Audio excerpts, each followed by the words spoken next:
For 19 years, Danielle Cortez's life centered on the Word of Faith Fellowship. 4 years ago, she fled. Out here there's so much freedom, and there I felt so much captivity. She left the church and her family. There'd be like 20 to 40 people at least, all screaming. So like just to the top of their lungs, just basically screaming as loud as you possibly can while they are hitting you. It went on for hours and hours, and I was just like so sore from like just bruises, covered in bruises. For the first time, as part of an Associated Press investigation, 43 former church members are sharing their stories. It hurt too much. So now when I think about it, it's really hard. They say they suffered years of abuse, physical, emotional, even sexual, often at the hands of ministers. I experienced being knocked on the ground on numerous occasions. I was, picked up and thrown into some cabinets. They describe not only serious injuries, but blasting,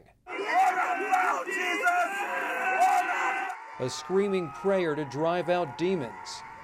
For John Cooper, one beating still haunts him.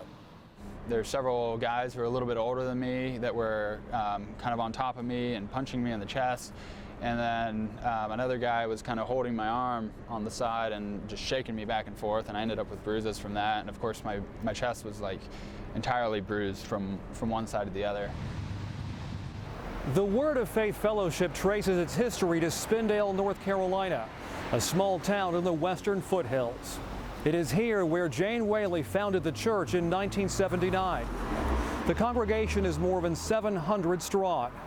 There are hundreds more congregants at churches in Brazil and Ghana. Let me tell you, it's the unclean that has driven every one of them out of here. I was being accused of unclean, which is this vague, accusation that we got all the time. She would get up in the pulpit and be like, throw them into the floor and get their devils out. From what they wear to when they have sex, former church members say Jane Whaley exerts strict control.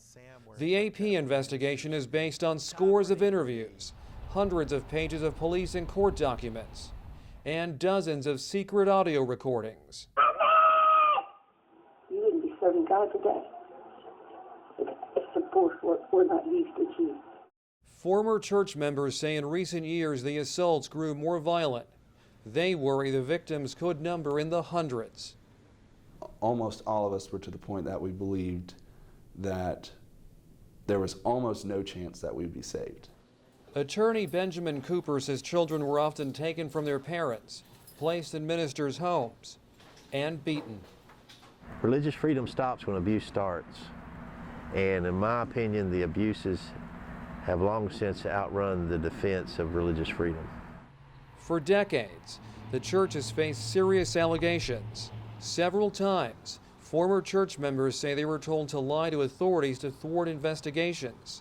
Jane Whaley turned down the AP's request for interviews, but hours after this story first ran, she denied the allegations, saying the church doesn't allow or condone abuse.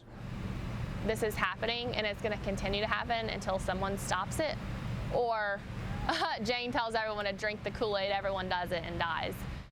Danielle Cortez is now a business major at the University of Florida. Her parents are still in Spindale. They refuse to see her. I mean, I love my parents, and there's nothing I can do to get that back right now. I completely block them out of my mind just as a coping mechanism. And then there's other days that, I'll just like break down and cry because it's like, I don't know. For those who fled, there's fear and anguish over the families and friends still there. Alex Sands, The Associated Press, Spindale, North Carolina.